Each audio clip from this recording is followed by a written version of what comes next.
నూతన సంవత్సర సందర్భంగా తిరుమల తిరుపతి వెంకటేశ్వర స్వామి వారిని దర్శించుకొని ప్రపంచవ్యాప్తంగా ఉన్నటువంటి తెలుగు వాళ్ళందరికీ కూడా మంచి జరగాలని నూతన సంవత్సర శుభాకాంక్షలు తెలియజేస్తా ఉన్నాం. తెలంగాణ రాష్ట్రం అట్లాగే ఆంధ్రప్రదేశ్ కూడా ఆర్థిక పరిస్థితులతో పాటు సామాజిక రాజకీయ అంశాలతో పాటు ఈ రెండు రాష్ట్రాలు కూడా బాగా అభివృద్ధి చెందాలని, తద్వారా ప్రపంచంలోనే ఒక ప్రముఖమైనటువంటి స్థానాలుగా ఈ తెలుగు రాష్ట్రాలు ఎదగాలని చెప్పి దానికి వారి స్వామివారి ఆశీస్సులు మెండుగా కావాలని వారిని కోరుతూ దర్శనం చేసుకోవటం జరిగింది.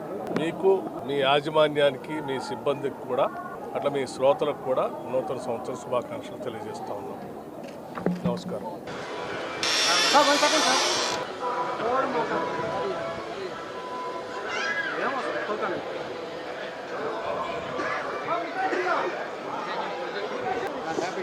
Happy New Year to all of you.